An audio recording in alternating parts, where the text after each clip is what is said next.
राधे राधे बच्चों। अपने कक्षा 12 की प्रश्नावली पहली चैप्टर पहला चल रहा है संबंध और फलन वाला, है ना, रिलेशन एंड फंक्शन वाला चैप्टर चल रहा है, जिसमें एक वीडियो अपने पीछे कर लिया, थोड़ा बहुत बेसिक किया है।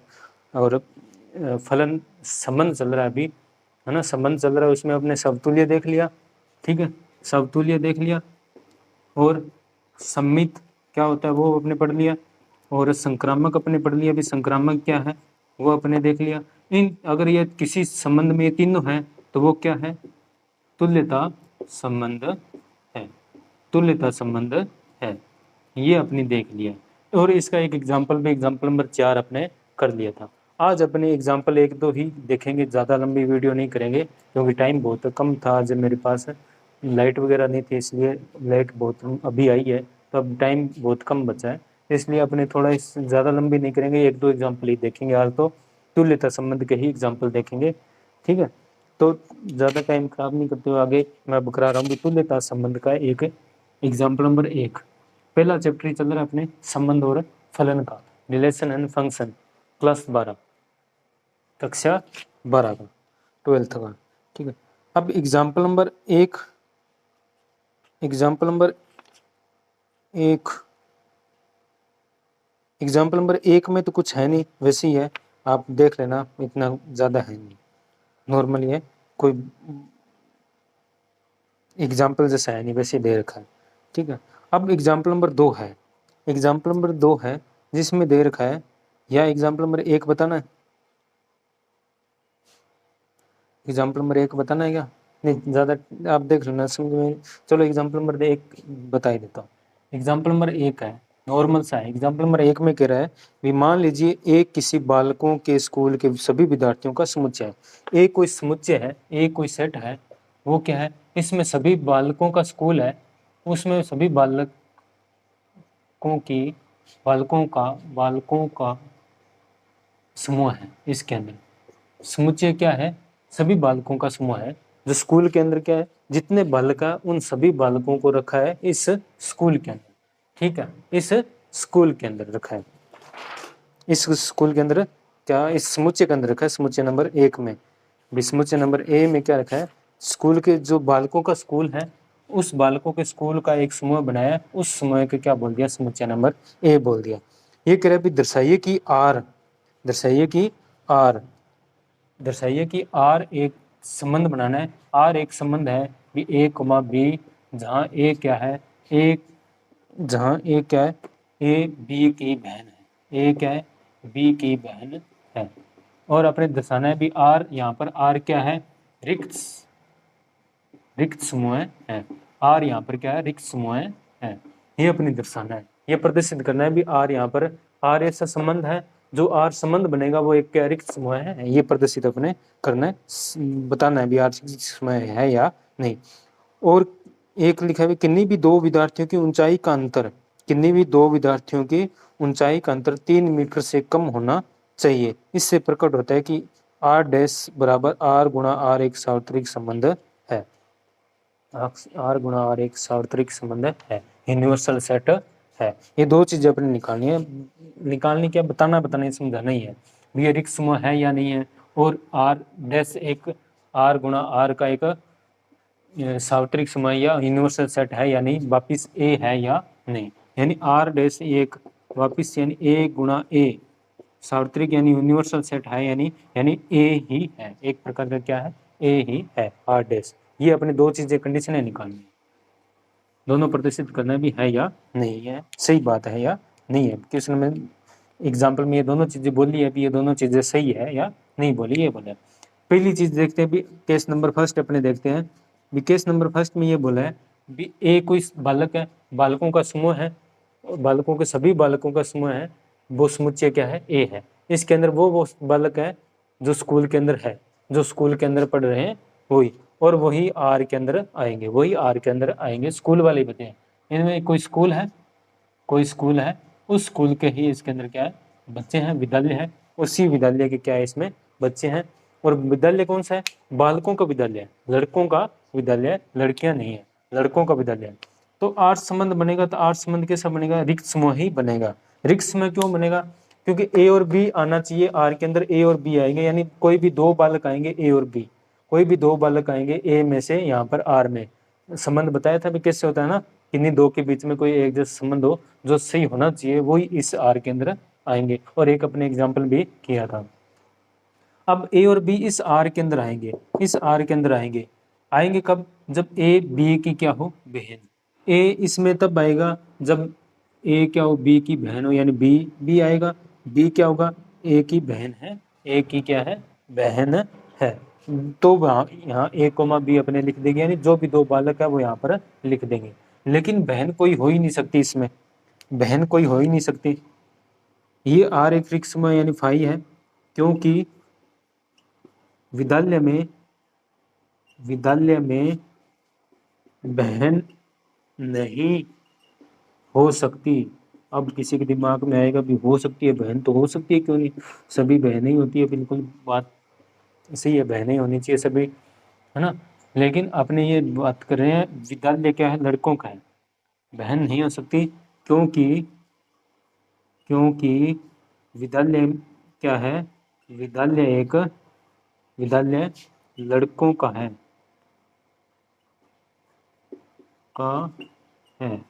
लड़की नहीं है। इस विद्यालय में क्या है, लड़की एक ही नहीं है, लड़कों का विद्यालय है, तो बहन नहीं हो सकती, भाई हो सकता है। विद्यालय के अंदर बहन नहीं हो सकती, भाई हो सकता है, क्योंकि लड़कों का विद्यालय है, इसलिए इस संबंध में कोई भी बच्चा नहीं आएगा, क्योंकि बहन नहीं हो सकती। बहन नहीं होगी तो इसमें कोई भी एक ही बच्चा नहीं आएगा, तो इसका मतलब ये खाली रहेगा, खाली होती है, इसका मतलब क्या, फाई है। फाई का मतलब क्या है, ये रिक्त समूह है, यानी आर एक रिक्त समूह ही है। ठीक है, ये हो गया आर, ये क्या हो गया आर, ये क्या हो गया आर हो गया। बात आ गई समझ में, है ना, ये क्या हो गया आर हो गया। अब ये तो आर हो गया।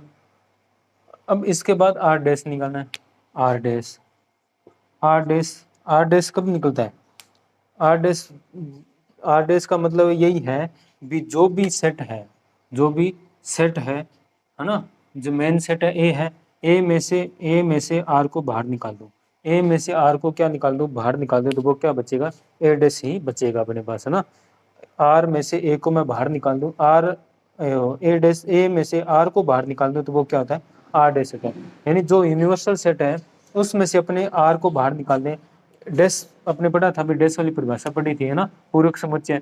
पूरक समुच्चय क्या होता है, पूरक समुच्चय ये होता है भी ए डैश का मतलब ये है भी यू यूनिवर्सल सेट है, उसमें से ए को बाहर निकाल दो, यूनिवर्सल सेट है उसमें से क्या निकाल दें, ए को बाहर निकाल दें, यूनिवर्सल सेट है उसमें से क्या निकाल दें, ए को बाहर निकाल दें, माइनस कर दें, तो क्या आएगा, ए डैश आएगा, क्या आ जाएगा, ए डैश आ जाएगा, है ना।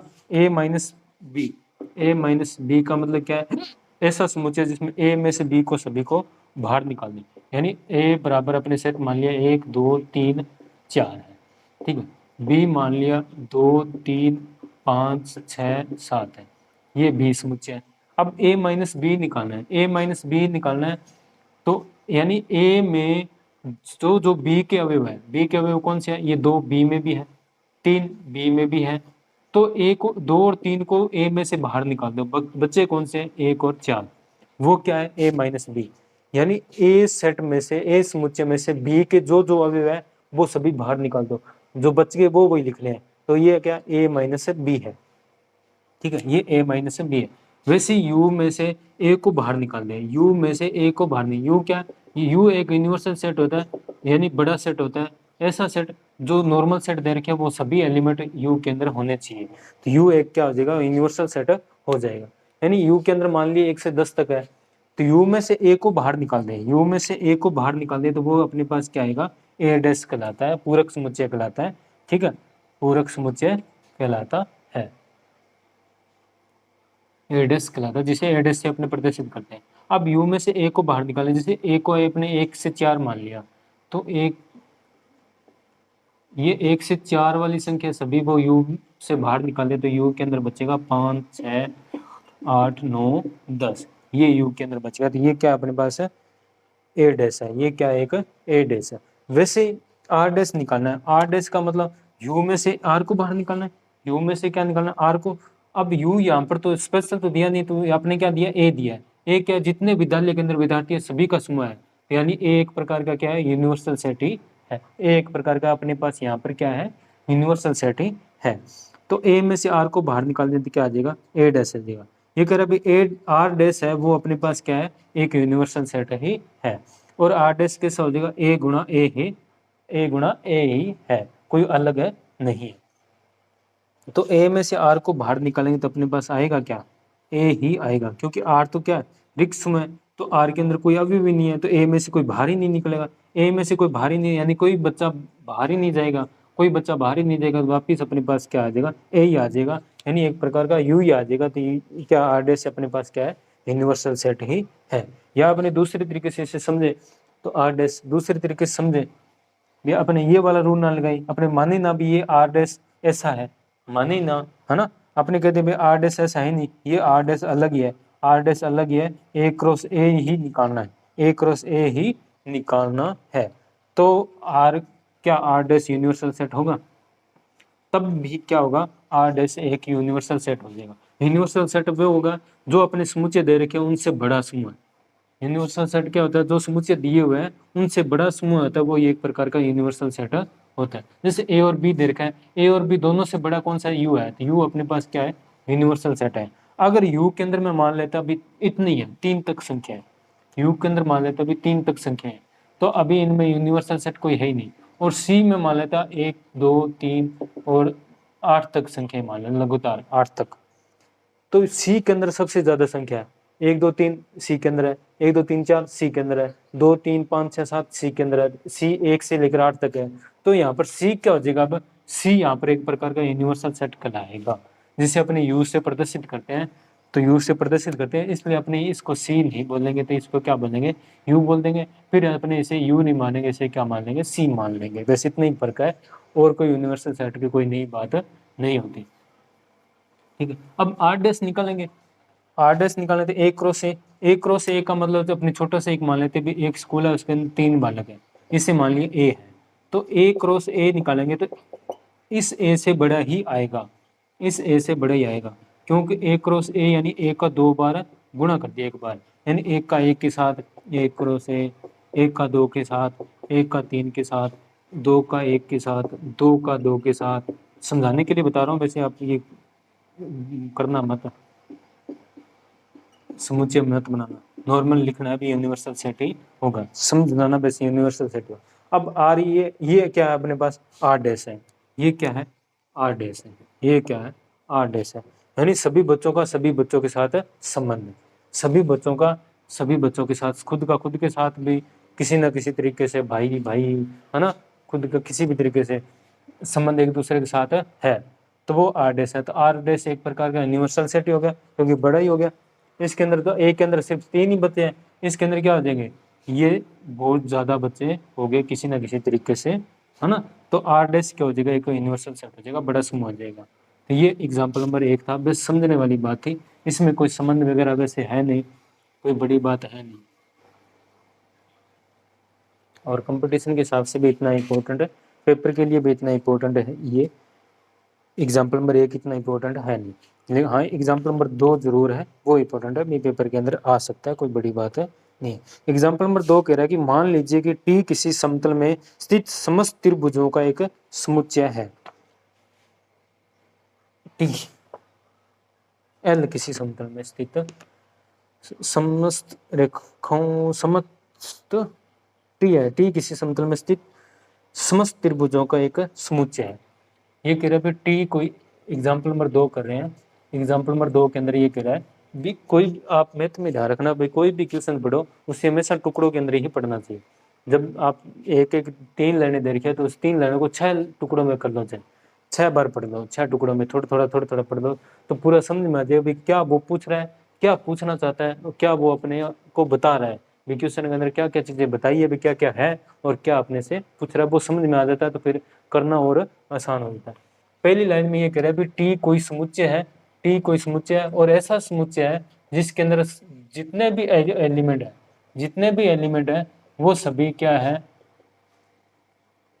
सभी क्या है, त्रिभुजों का समूह है, सभी क्या है, त्रिभुजों का एक समुच्चय है, समस्त त्रिभुज है, ट्राइंगल, इंग्लिश में त्रिभुज को क्या बोलते हैं, ट्राइंगल बोलते हैं। उससे क्या ले लिए, ये टी ले लिया, ठीक है। अपन मान लेते हैं पहला ट्राइंगल, दूसरा, तीसरा, चौथा, पांचवा त्रिभुज, ऐसे त्रिभुज बहुत है इसके अंदर भी। जितने त्रिभुज है, समस्त प्रकार के त्रिभुज है, सम त्रिभुज, विषम त्रिभुज है, समांतर त्रिभुज है ना, लंबवत त्रिभुज है, समकोण त्रिभुज है, जितने त्रिभुज है सभी त्रिभुज इस समुच्चय के अंदर है। ये अपने मान लिए भी इतने त्रिभुज इस समुच्चय के अंदर मान लिए एग्जाम्पल के लिए, आगे और भी हो सकते हैं। इतना ये समस्त त्रिभुजों का क्या मान लिया, टी समुच्चय मान लिया। टी समुच्चय क्या है, सभी त्रिभुजों का समूह, सभी त्रिभुज का समूह है, जितने त्रिभुज है उन सभी का क्या ये समूह है, ठीक है। ये पहली लाइन होगी।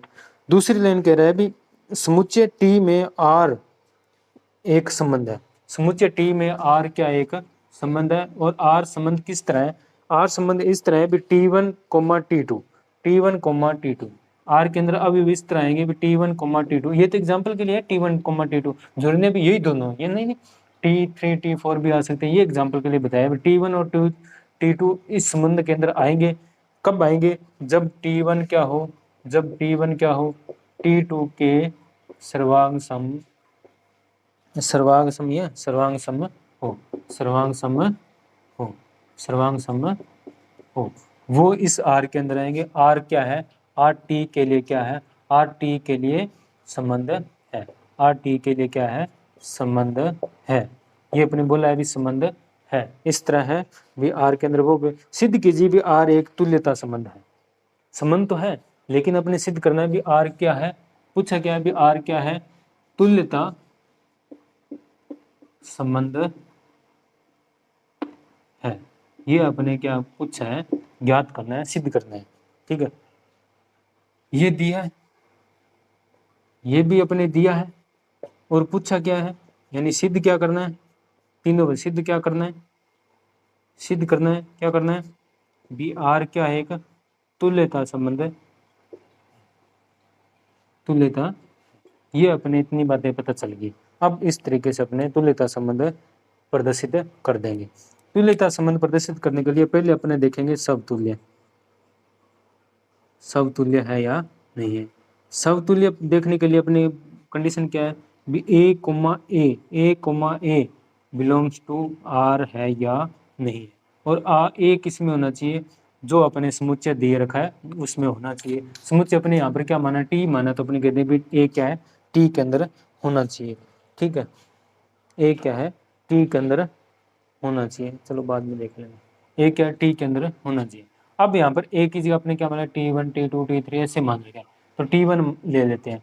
अभी T1 अपने पास क्या है, T1 क्या है, टी में से है, तो समतुल्य के लिए क्या होना चाहिए, T1, T1, T1, T1 are के अंदर होना चाहिए। अब देख लेते हैं आर के अंदर है या नहीं। आर के अंदर कौन सी कंडीशन होती है, T1 यानी T1, T2, ये T1 है, T1 क्या है, T2 की सर्वांग सम हो, तो T1 और T1 क्या है, T1 इस T1 की क्या हो, सर्वांग सम हो।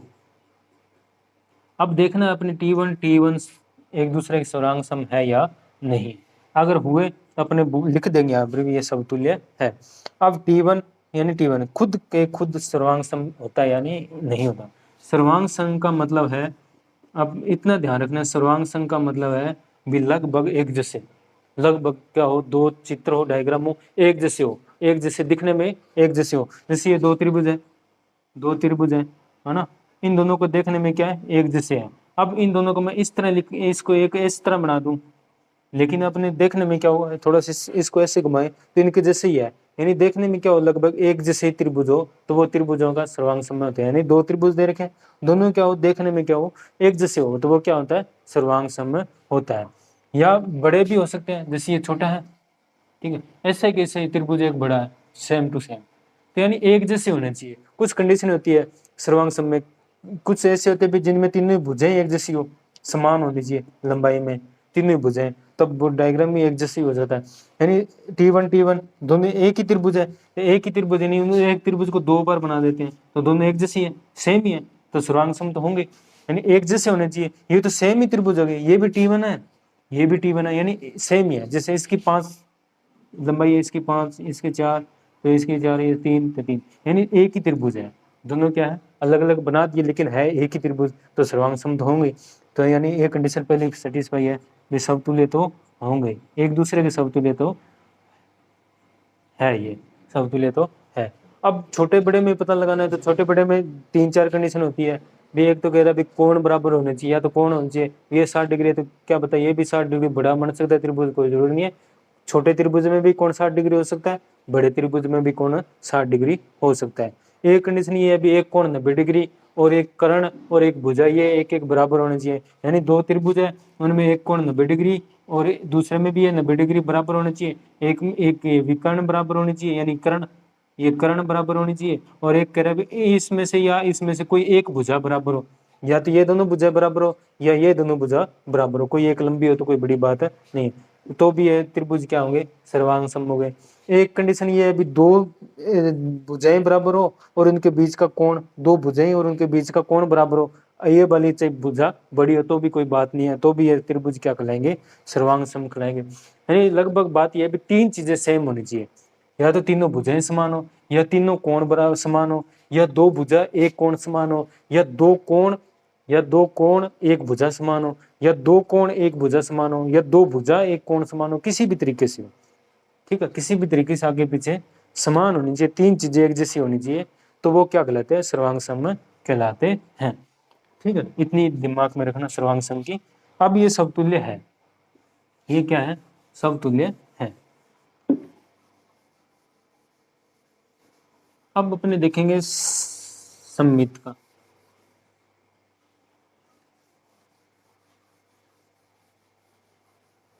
एग्जाम्पल नंबर 2 चल रहा है, ये लास्ट एग्जाम्पल है, और एग्जाम्पल नहीं करेंगे, अब ये दो एग्जाम्पल किए आज बहुत है, ज़्यादा टाइम देंगे। अब दूसरी कंडीशन इसमें देखनी है सममित की, ये सममित है या नहीं है, सिमेट्रिक है या नहीं। सममित के लिए अपने देख लेते कंडीशन क्या होती है भी ए और बी अगर आर के अंदर है, ए और बी आर के अंदर है, तो बी कोमा ए भी आर के अंदर होना चाहिए, ये कंडीशन होती है सममित की। अब त्रिभुज के लिए देख लेते हैं भी T1 और T2 अगर वो आर के अंदर हो, T1 और T2 आर के अंदर हो, और तो T2 कोमा T1 ये भी आर के अंदर होना चाहिए, ये तो आर के अंदर होना चाहिए हो, अगर ये आर के अंदर है ये भी आर के अंदर होना चाहिए, ये भी आर के अंदर होना चाहिए, तब वो क्या हो जाएगा सम्मित हो जाएगा। अब आर के अंदर कौन कौन से विभाज्य होती है देखेंगे, T1 क्या है और T2 ये आर के अंदर है, ये क्या आर के अंदर है, मान लेते भी आर के अंदर है, ठीक है, पहली कंडीशन तो आर के अंदर होती है ये मान लेते हैं, पहली कंडीशन तो क्या है आर के अंदर होती है हमेशा ही, ये मान लिया, तो ये भी आर के अंदर होनी चाहिए, ये अपने चेक करेंगे भी ये भी आर के अंदर होगी या नहीं होगी, अगर ये भी आर के अंदर होगी तो अपने बोल देंगे ये सम्मित है। पहली कंडीशन तो आर के अंदर होगी क्योंकि T1 और T2 क्या है, T1 क्या है T2 का सर्वांग सम है, सर्वांग सम है, T1 क्या है T2 का सर्वांग सम है। अपने फिर दूसरी कंडीशन में इसके लिए अपने चेक करेंगे भी T2 कोमा T1 यानी T2 कोमा T1 है ना, ये तो T1 कोमा T2 है, उसके लिए अपने देख ले भी ये कंडीशन तो है, ये कंडीशन तो है, अपने पेपर में क्वेश्चन में भी बोला है आर संबंध कब, ये आर संबंध है, उसने बोला भी आर संबंध है, आर संबंध है तो इसका मतलब T1 और T2 सर्वांग सम है, पहली कंडीशन तो हमेशा अब इसमें पास होगी, क्वेश्चन में बोल रखा है ना, क्वेश्चन में बोल रखा है, तो पहली कंडीशन तो आर के अंदर है, ठीक है आर के अंदर है। अब इसको उल्टा देख लेते हैं, इस उल्टा का मतलब यह T2 T1 का सर्वांग सम है, क्वेश्चन के अनुसार तो अपने क्या T1 T2 का सर्वांग सम, T1 क्या T2 का सर्वांग सम है, उल्टा करेंगे तो T1 T2 T1 का सर्वांग सम, T2 T1 का सर्वांग सम उल्टा हो गया, यहाँ तो T2 का है यहाँ T1 का है ना, तो अपने चेक करेंगे भी दो कोई त्रिभुज है, दो कोई ये T1 है और ये क्या है T2 है, ये दोनों सर्वांग सम है, दोनों सर्वांग सम है, यानी लगभग बराबर होते हैं एक जैसे होते हैं, इसका मतलब है एक जैसे हो, यानी ये दोनों सर्वांग सम है, यानी T1 का T2 क्या है, T2 क्या है T2 का सर्वांग सम है, T1 क्या है T2 का सर्वांग सम है, ये अपने पहली कंडीशन होगी। अब इसको उल्टा बनाए, यानी इसको इस तरफ बना लिया, ये T2 है, अब इसको इस तरफ बना लिया, ये T1 है, तो दो क्या कुछ फर्क पड़ा? कोई फर्क नहीं पड़ा। अब एक दूसरे के सर्वांग सम है तो अपने चाहे लैंड को उल्टा लिखें, सीधा लिखें, किसी भी तरीके लिखें, तो सर्वांग सम है तो वो सर्वांग सम में रहेंगे। सर्वांग सम है तो ये यानी T2 इसका सर्वांग सम। अब ऐसे के भी एक नंबर है वो 2 के लगभग समान है, एक जैसा है। एक पहला त्रिभुज है वो दूसरे के लगभग क्या है, एक जैसा। अब दूसरा पहले लिख दें और पहला बाद में लिख दें तो अपने के दूसरा पहले जैसा है, या इसमें के पहला दूसरे जैसा है, तो एक ही बात है ना। दो कोई व्यक्ति है लगभग एक जैसे है तो अपने कहेंगे यानी ए व्यक्ति है और ये बी व्यक्ति है, अपने ये कहते भी ए क्या है, बी जैसा है, ए क्या है, बी जैसा। अब कोई दूसरा ये कहते बी ए जैसा है, तो बात तो एक ही है, दोनों एक जैसे है लगभग, है ना, देखने में एक जैसे है। तो ये देखने में एक जैसे, एक कोई सी व्यक्ति है, सी व्यक्ति क्या कह रहा है कि ए बी जैसा लग रहा है, ए क्या है, बी जैसा लग रहा है। अब फिर डी कोई डी व्यक्ति है वो कह रहा है बी ए जैसा लग रहा है, तो दोनों की बात तो एक ही है, दोनों एक जैसे लग तो एक जैसे रहे, चाहे कैसे ही बोले, ए बी जैसा या बी ए जैसा, है ना। यही सर्वांग सम T1 T2 का सर्वांग समय या T2 T1 का सर्वांग समय, यानी दोनों एक जैसे हैं, लगभग दोनों क्या एक जैसे हैं, चाहे ऐसे बोले चाहे ऐसे बोले। तो यानी ये अगर R के अंदर है ये भी R के अंदर होगा, उल्टा भी R के अंदर हो सकता है, सर्वांग समय होंगे, ठीक है, जरूरी नहीं ना होंगे, सर्वांग सम होंगे। दोनों उल्टा लिखें तो भी सर्वांग सम होंगे, आगे पीछे लिख दे तो भी, ठीक है, आगे बात समझे, यानी ये सर्वांग सम होगा। तो यानी ये सम्मित है, सम्मित है, ठीक है, सम्मित है। अब तीसरी कंडीशन संक्रामक, वो होते ही अपने लिख देंगे तुल्यता भी है, वो होते ही अपने क्या लिख देंगे, तुल्यता है। तीसरी कंडीशन देख रही है संक्रामक। संक्रामक की कंडीशन देखी थी ए कोमा बी ये भी R के अंदर होगा और B कोमा C ये भी R के अंदर होगा, R के अंदर होगा। अगर ये दोनों कंडीशन R के अंदर है तो अपने चेक करना है भी A कोमा C भी R के अंदर है या नहीं है, ये चेक करना। अगर ये भी R के अंदर हो गया तो अपने बोल देंगे भी ये क्या है, संक्रामक है। इसका मतलब यह है भी T1 कोमा T2 ये क्या है, R के अंदर बिलोंग करते हैं, और T2 कोमा C को मान लेते हैं T3 ये भी क्या है, R के अंदर है। अगर ये R के अंदर है तो T1 और T3 ये भी R के अंदर होने चाहिए। अब मैं ये पहले के लिए अपने लिख रहा हूँ T1 क्या है, T1 क्या है, T2 का सर्वांग सम है, होगा, ठीक है, क्योंकि संबंध है R बोला है तो ये पहली कंडीशन होगी ये वाली, और दूसरी कंडीशन भी होगी, ये नहीं ये दोनों R के अंदर होने चाहिए। तो अपने संबंध बोल ये एग्जाम्पल में बोल दिए R क्या एक संबंध है, ये और ये दोनों ही R के अंदर होंगे, यानी T2 क्या होगा, T2 T3 का सर्वांग सम है, सर्वांग सम है। अब अपने चेक क्या करना है, जांच ये करेंगे, अब इसके लिए अपने जांच ये करेंगे कि T1 T3 का सर्वांग सम है या नहीं, ये अपने जांच करेंगे सर्वांग सम है या नहीं, ये अपने क्या करेंगे, जांच करेंगे। ये दोनों कंडीशन होगी, ये दोनों कंडीशन है। अब इसको चेक करना है, अगर ये कंडीशन भी होगी तो अपने कह देंगे ये संक्रामक है, और संक्रामक हुआ तो वो लास्ट में लाइन लिख देंगे तुल्यता संबंध है, लास्ट में क्या लिख देंगे, तुल्यता संबंध है। अब इन दोनों के लिए अपने डायग्राम बना देते हैं, ये T1 का बना लिया एक, ये T1 है और ये T2 का बना लिया, ये T2 है, और अब यहाँ पर बना लिया T2 और यहाँ पर बना लिया T3, चारों एक जैसे हैं। ये कह रहा है T1 T2 का सर्वांग सम है, T1 क्या है, T2 का सर्वांग है, यानी T1 और T2 लगभग एक जैसे हैं, लगभग क्या है, एक जैसे हैं। अब ये दूसरा कह रहा है T2 और T3 लगभग एक जैसे हैं, T2 और T3 लगभग एक जैसे हैं। अब अपने तीसरे के लिए अपने चेक करना है भी T1 यानी ये पहला डायग्राम और ये लास्ट वाला डायग्राम, ये दोनों एक दूसरे के लगभग बराबर है या नहीं है, लगभग एक जैसे है या नहीं है।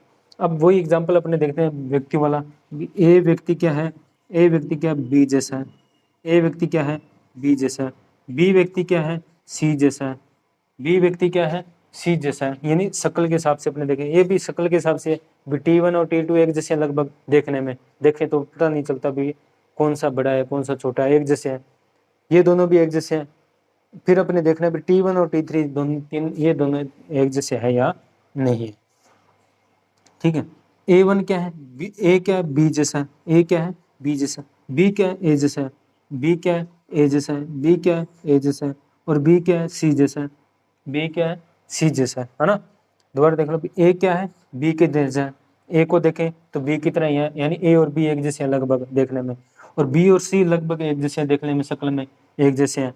तो मैं ये बोल सकता हूँ ना, A B क्या है, C जैसा ही है, A B क्या है, C जैसा ही है, एक ही बात है भी, तीनों ही क्या है, लगभग एक जैसे ही है, तीनों ही क्या है, लगभग। मैं अब तीन कंडीशन लिख सकता हूँ, A क्या है, B जैसा ही है, A क्या है, C जैसा भी है, और B क्या है, B भी C जैसा ही है, B क्या है, A जैसा भी है, B क्या है, A जैसा भी है ना। C भी क्या है, A जैसा ही है, C भी क्या है, B जैसा ही है, एक ही बात है। उल्टा सीधा कैसे लगे, देखने में एक जैसे ही है, तीनों ही एक जैसे हैं। तो तीनों को अलग अलग देखें तो अपने बता नहीं सकते भी A है या B है, C है, तीनों एक जैसे देखने में, यानी एक दूसरे के आप सामने बराबर अपने लिख सकते हैं, A B के बराबर है, B C के बराबर है, या बराबर बराबर अपने बराबर वाली कंडीशन देखें भी, A बराबर B है, B बराबर C है, A बराबर B है, B बराबर C है, तो तीनों एक दूसरे के बराबर है, तो अपने अलग अलग लिख सकते हैं भी, A बराबर B, B बराबर C, या A बराबर C, A बराबर C, क्योंकि तीनों एक दूसरे के बराबर ही है, यानी A का मान भी 2 है, B का मान भी 2 है, C का मान भी 2 है। आप चाहे इन दोनों को आप पहले लिखें, या इन दोनों को पहले लिखें, या इन दोनों को पहले लिखें। अब देखने में देखो, अब क्या पता चल रहा है अभी, कौन सा A है, कौन सा B है, कौन सा C है, तीनों एक जैसी हैं, बराबरी है। इसका मतलब ये है T1 T2 T3 तीनों लगभग देखने में एक जैसी है, तो T1 और T3 भी क्या होंगे, एक जैसे ही होंगे, सर्वांग सममी होंगे। तो ये कंडीशन भी पास हो गई। तो ये क्या है, संक्रामक है, ये क्या है, संक्रामक है, ये क्या है, संक्रामक है। संक्रामक है तो इसका मतलब क्या है, संक्रामक है तो इसका मतलब क्या है, आर क्या है, तुल्यता संबंध है, आर क्या है, तुल्यता संबंध है, आर क्या है, आर तुल्यता संबंध है। यही अपने सिद्ध करना था। राधे राधे।